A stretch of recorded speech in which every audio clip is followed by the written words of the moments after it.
আসসালামু আলাইকুম। আজকে একটা জায়গায় ঘুরতে আসছি।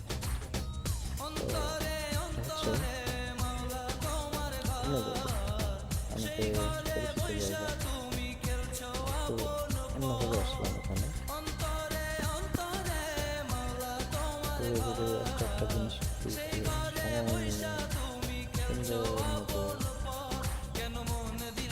এটা দেখতেছি। ভালোই ঘোরার জন্য। এটা অবশ্য শেষ করা খুব কঠিন, অনেকগুলো ইভেন্ট আছে এখানে। তো সবার সাথে একটু শেয়ারও করি, দেখা যাক। দেখো জায়গাগুলো কত সুন্দর। একটা লেক আছে, লেকের উপর দিয়ে আবার সূর্য দেখা যাচ্ছে। ঠিক আছে, রাস্তা দিয়ে হাঁটতেছি। খুবই সুন্দর দেখতে।